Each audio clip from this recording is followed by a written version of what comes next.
Hello students, welcome to Srenikotha. আজি আমি তোমালোকক ক্লাস 10 সায়েন্সৰ চেপ্টাৰ নম্বৰ 5 মৌলৰ পৰ্যাবৃত্ত শ্ৰেণী বিভাজনৰ ইম্পৰ্টেন্ট এমসিকিউ কোৱেশ্চন আনসাৰ কেইটামান ডিসকাস কৰিম। আজিৰ ফাৰ্স্ট কোৱেশ্চন হৈছে কোৱেশ্চন নম্বৰ 1 আধুনিক পৰ্যাবৃত্ত তালিকাৰ ক্ষেত্ৰত তলৰ কোনটো উক্তি সত্য? প্ৰথম উক্তিটো হৈছে আধুনিক পৰ্যাবৃত্ত তালিকাত মৌলসমূহ পৰমাণু ক্ৰমাংকৰ অধক্ৰমত সজ্জিত কৰা হৈছে। B আধুনিক পৰ্যাবৃত্তৰ তালিকাত মৌলসমূহ পাৰমাণৱিক ভৰৰ অধক্ৰমত সজ্জিত কৰা হৈছে। C অপচনটো হৈছে পৰ্যাবৃত্ত তালিকাত বাওঁ হাতৰ পৰা সোঁ হাতলৈ সমস্থানিকবোৰ একেটা পৰ্যায়ত স্থান দিয়া হৈছে। D টো হৈছে পৰ্যাবৃত্তৰ তালিকাত মৌলসমূহ পৰমাণু ক্ৰমাংকৰ বৰ্ধিত ক্ৰমত সজ্জিত হৈ আছে। শুদ্ধ উত্তৰটো হৈছে তোমাৰ অপচন নম্বৰ বি আধুনিক পৰ্যাবৃত্ত তালিকাত মৌলসমূহ পাৰমাণৱিক ভৰৰ অধক্ৰমত সজ্জিত কৰা হৈছে। তাৰ পিছৰ প্ৰশ্নটো হৈছে যে কোৱেশ্চন নম্বৰ 2 মৌল এ বি সি ডি আৰু ই থকা ইলেক্ট্ৰনৰ সংখ্যা ক্ৰমে 9 11 17 12 আৰু 14 কোনবোৰ মৌল একেটা বৰ্গৰ অন্তৰ্গত? মানে এ আৰু বি মৌলটো একেটা বৰ্গৰ অন্তৰ্গত হয়নে সুধিছে, নে বি ডি নে এ সি নে তোমাৰ ডি ই। আৰু শুদ্ধ উত্তৰটো হৈছে তোমাৰ অপচন নম্বৰ সি এ আৰু সি। 3 নম্বৰ প্ৰশ্নটো হৈছে পৰ্যায় 3ত থকা মৌলৰ বাবে তলৰ কোনটো বহিতম কক্ষ? পৰ্যায় 3ত থকা মৌলবোৰৰ কাৰণে কোনটো বহিতম কক্ষ? তে কে হোল এল এম নে এন? উত্তৰ কি হ'ব তোমাৰ এম হোল। 4 নম্বৰ প্ৰশ্নটো হৈছে যে কোনোবা এটা মৌলৰ সমস্থানিকৰ বাবে তলৰ কোনটো বৈশিষ্ট্য হ'ব? এ মৌলৰ সমস্থানিকবোৰৰ পাৰমাণৱিক ভৰ একে হয়, মৌলৰ সমস্থানিকবোৰৰ পৰমাণু ক্ৰমাংক একে হয়, মৌলৰ সমস্থানিকবোৰৰ একে ভৌতিক ধৰ্ম দেখুৱায়, মৌলৰ সমস্থানিকবোৰৰ একে ৰাসায়নিক ধৰ্ম দেখুৱায়।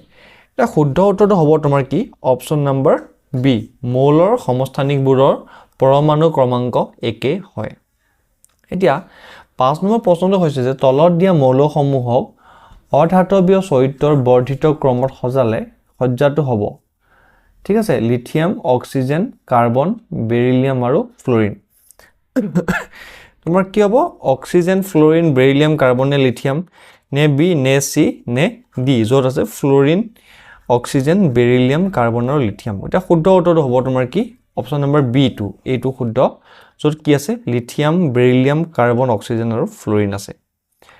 6 নম্বৰ প্ৰশ্নটো হৈছে তলৰ কোনটো মৌলৰ ন্যূনতম সংখ্যাৰ যোজক ইলেক্ট্ৰন থাকিব?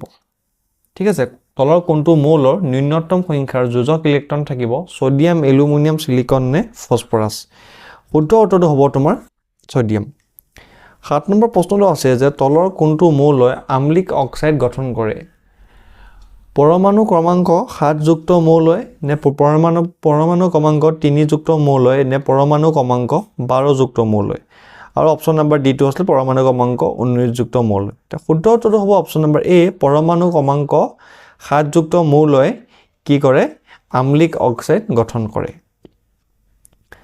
8 নম্বৰ প্ৰশ্নটো হৈছে পৰমাণু ক্ৰমাংক 17 34 36 আৰু 53 যুক্ত মৌলবোৰে আগৰি থকা মৌলটোৰ পৰমাণু ক্ৰমাংক হৈছে কিমান? 18 52 37 35 কিমান হ'ব? শুদ্ধ উত্তৰ হ'ব তোমাৰ অপচন নম্বৰ ডি 35। 9 নম্বৰ প্ৰশ্নটো হৈছে পৰ্যাবৃত্ত তালিকাত পৰ্যায়বোৰত বাওঁ ফালৰ পৰা সোঁ ফাললৈ যাওঁতে ঘটা পৰিৱৰ্তনৰ প্ৰকৃতিৰ ওপৰত আগবঢ়োৱা তলৰ উক্তিসমূহৰ কোনটো উক্তি শুদ্ধ নহয়? অপচন এ মৌলবোৰ কম ধাতৱীয় হৈ পৰে, বি যোজক ইলেক্ট্ৰনবোৰৰ সংখ্যা বাঢ়ে, চি পৰমাণুবোৰে সিহঁতৰ যোজক ইলেক্ট্ৰন অধিক সহজে হেৰুৱায়, ডি নম্বৰ অপচনটো হৈছে অক্সাইডবোৰে বেছি আম্লিক হৈ পৰে। শুদ্ধ হৈছে তোমাৰ উত্তৰটো অপচন নম্বৰ চি পৰমাণুবোৰে সিহঁতৰ যোজক ইলেক্ট্ৰন অতি সহজতে হেৰুৱায়। 12 নম্বৰ প্ৰশ্নটো হৈছে যে মৌল এক্সে এক্সিএল সংকেতৰ ক্লৰাইড গঠন কৰে। ই উচ্চ গলনাংকযুক্ত এটা গোটা পদাৰ্থ। মৌল এক্স তলৰ কোনটোৰ সৈতে একেটা বৰ্গতে থকাৰ সম্ভাৱনা সবাতোতকৈ বেছি? সোডিয়ামৰ লগত মেগনেছিয়াম, এলুমিনিয়াম নে সিলিকন? এনসাৰ কি হ'ব তোমাৰ মেগনেছিয়াম। তলৰ কোনটো মৌললৈ অষ্টক নীতি প্ৰযোজ্য হ'ব? Oxygen, calcium, cobalt, sodium. শুদ্ধ উত্তৰটো হ'ব তোমাৰ অপচন নম্বৰ বি কেলছিয়াম। তো ষ্টুডেণ্টছ আজিলৈ ইমানেই আমি নেক্সট ক্লাছত ইয়াৰ পিছৰ পাৰ্টটো ডিছকাছ কৰিম থেংক ইউ